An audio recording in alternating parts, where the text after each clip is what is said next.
graphing examples. So basically I'm going to go through a bunch of different graphing and all the different kind of types that you can see. So the next one, I have my function x minus 2 divided by x squared minus 2x plus 3. And so first thing I'm going to do is write my denominator as a factored form. So again, it factors nicely into x minus 3, x plus 1. And it factors with negative 3 or negative 3 and 1. I multiply to get negative 3, add to get negative 2.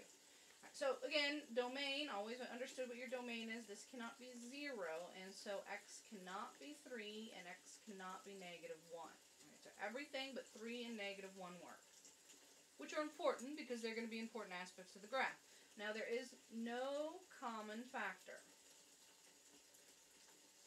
I mean, I can't reduce it, and so there are no open points, no holes in the graph. Alright, so finding my Y-intercept before I get to my asymptote. So finding my Y-intercept and X-intercept. Alright, so the Y-intercept is when X equals 0, so find R of 0, so X equals 0, find the Y. And so 0, 0, 0, so I get negative 2 up top, negative 3 times 1, so negative 2 over negative 3, so take 2/3. So my Y-intercept is at 0, 2/3. X-intercept, again, where is my Y or my function equals 0. The only place I can have a 0 is in the numerator. So the only place I can get a 0 is the x minus 2. And I should always check and make sure that I don't get division by 0. But the only possible intercept is at 2. So 2, 0 is my x-intercept. So there's the 2 points I need to plot for my intercepts. And now my asymptotes. Alright, so first the vertical asymptotes. There's no holes in my graph this time. Alright, that's asymptote if you can't read that. Alright, so the vertical asymptotes are all the values that cause division by 0 that I could not cancel out. And so I couldn't reduce at all. Nothing reduced. It was a prime function. Nothing simplifies.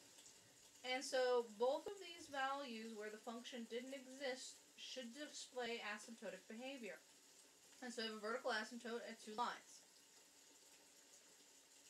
At x equals negative 1, and at x equals positive 3. And so when I go to graph those, I should graph those as dotted lines. Alright, so again, vertical asymptote, and it should be on one side or the other that should be approaching the line and shooting off to an infinity. Right, one side or the other. Then the end behavior, which would be a vertical asymptote or a slant asymptote. So again, I go look at my degree of my original function. And so there's my leading term. My denominator has the higher degree than my numerator. Right? And so this case is my square is going to overwhelm my x term, my x squared. And so this is the case where it approaches 0. The fractions get smaller and smaller and smaller and smaller. And so it's going to approach 0.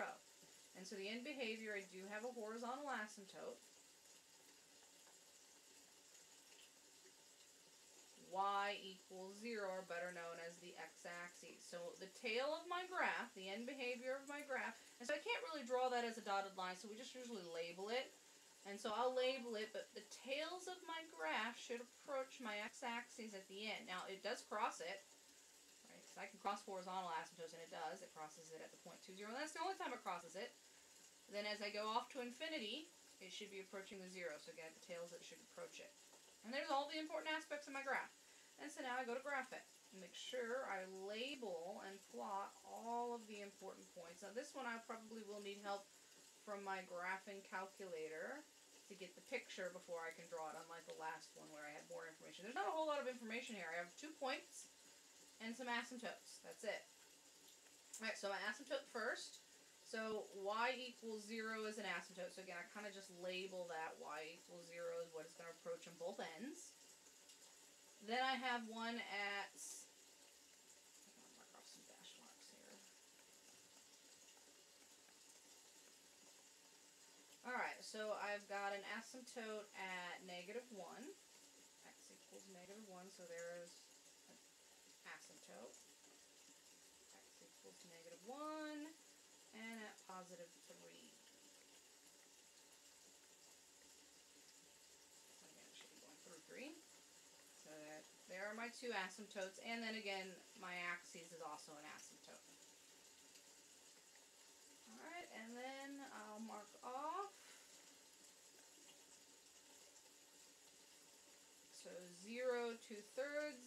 0. So 0 2/3 puts me, again, 0 2/3 puts me about right here, just below 1, right? 2/3 is 1/3 below 1, so not very far. 0 2/3 is there.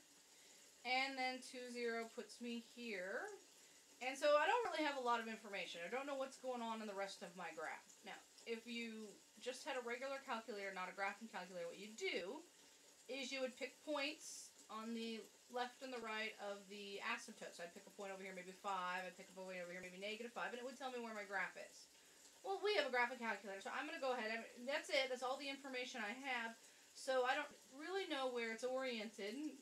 So I have to go to my graphing calculator to help me out. So I'm going to go ahead and pop up my graphing calculator, clear out the function I had in here, clear that out as well, and then carefully type in this function. Make sure you put parentheses around the numerator and the denominator. So numerator was parentheses, x minus 2, divide by parentheses, x squared minus 2x minus 2x minus 3.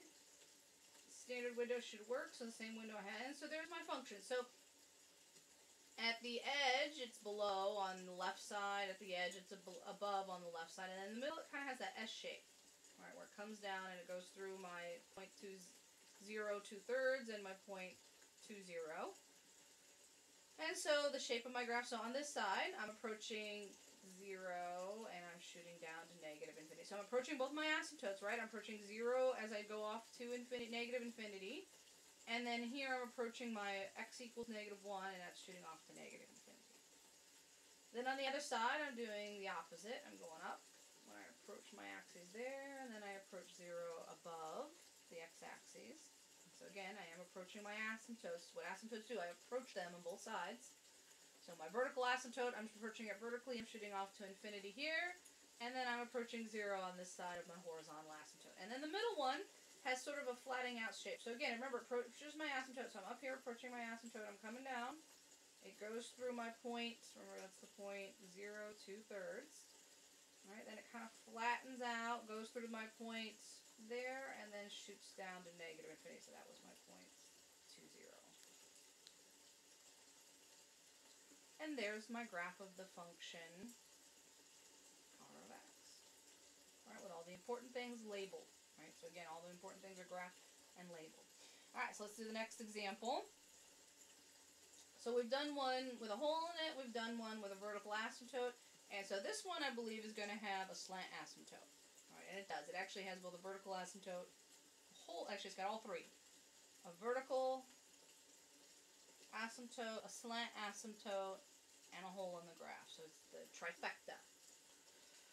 Alright, there's a lot. Again, it's more complex. When you have a more complex graph, you usually have more going on. And so the first thing is factoring this out. So if you'll notice, every single term has an x value in it. So the first thing I can do is I can factor out an x. I can pull an x out. And so up top, that's going to leave me with x squared minus x minus 6. In the bottom, it's going to leave me with an x plus 1, right? The idea to check that you factored out the x correctly is if you multiply back, it should get me back to my original term. Not done factoring yet. The top factors further. So up top I can factor further. So x times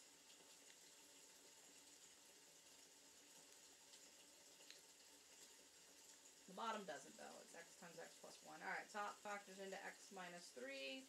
X plus 2, we've actually done that one before.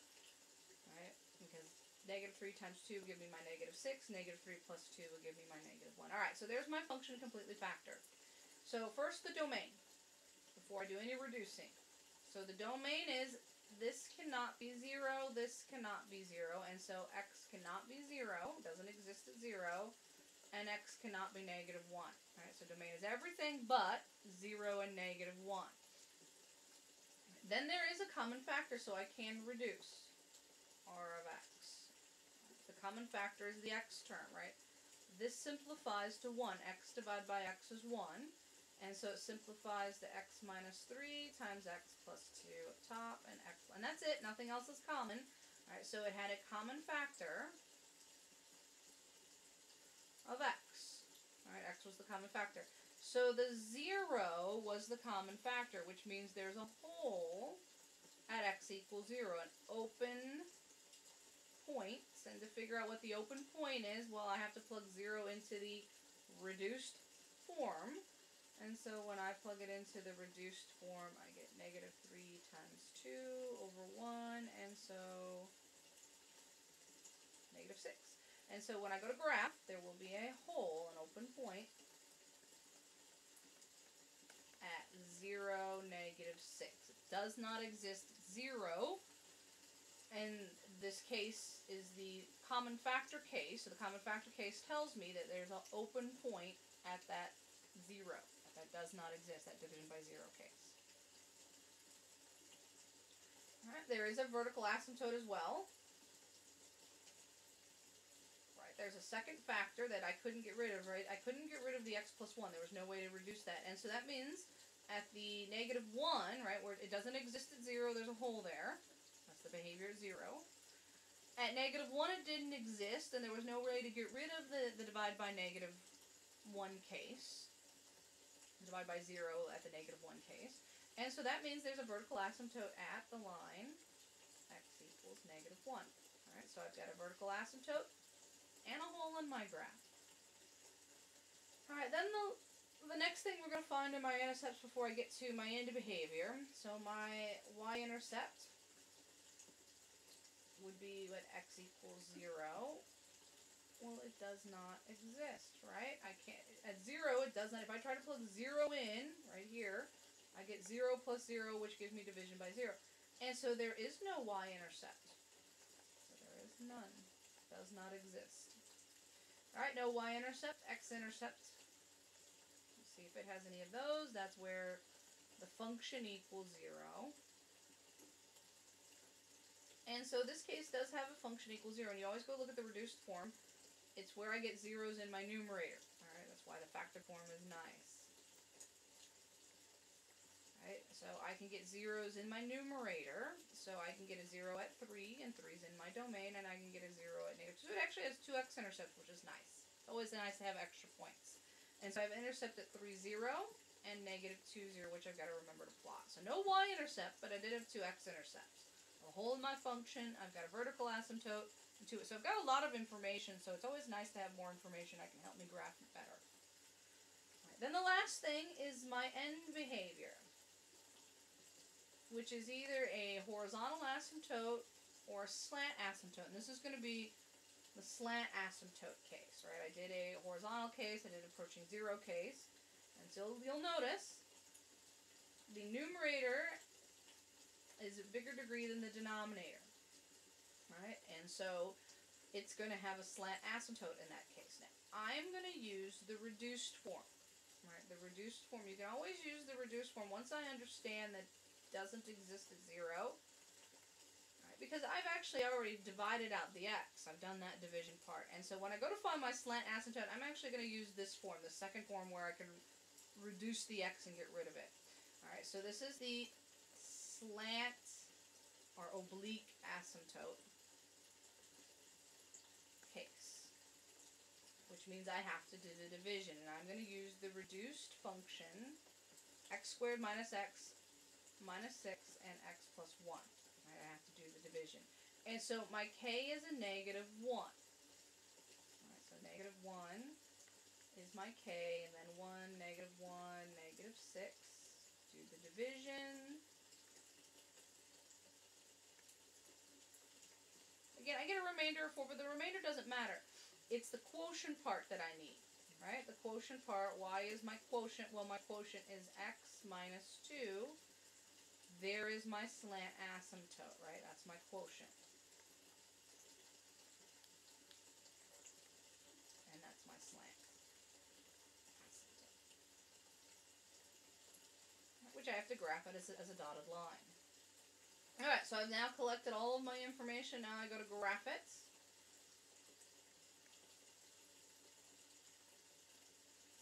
Plotting all my important things first and then checking it on the calculator.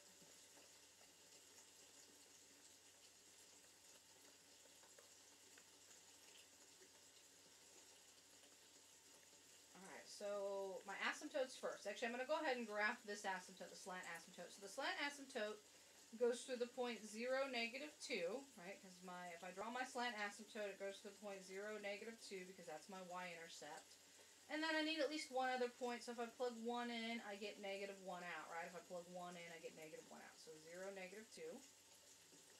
And then I plug in 1, I get -1 out, and then I draw that as a dotted line. So there is my slant asymptote.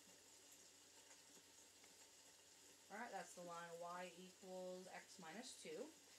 Alright, my other asymptote was at y equals, x equals, not y equals, x equals -1. X equals -1, so that puts me here. Alright, so I have my x equals -1 asymptote. Then the hole in my function, always a good idea to remember that so I don't forget it. So the hole in my function is at 0, -6. So 0, -6. I didn't give myself enough room.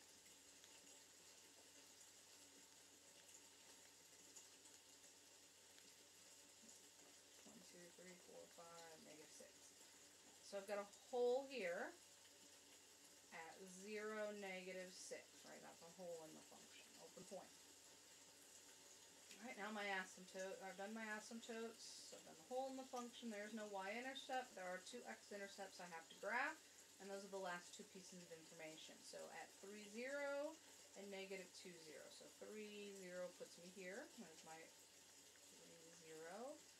And then -2, 0 puts me here. -2, 0. Which, with this information, I can actually graph it. Then I'll check it with the calculator. But remember, vertical asymptotes and slant asymptotes are strict. I never ever cross them.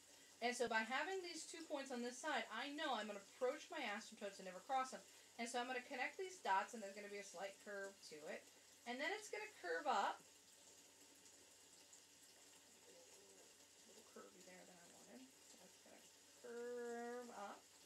And remember, it approaches that asymptote but never crosses it. And same thing here. It means it's going to come down. It's going to approach this asymptote but never cross it. So again, I didn't give myself quite enough room in the negative direction.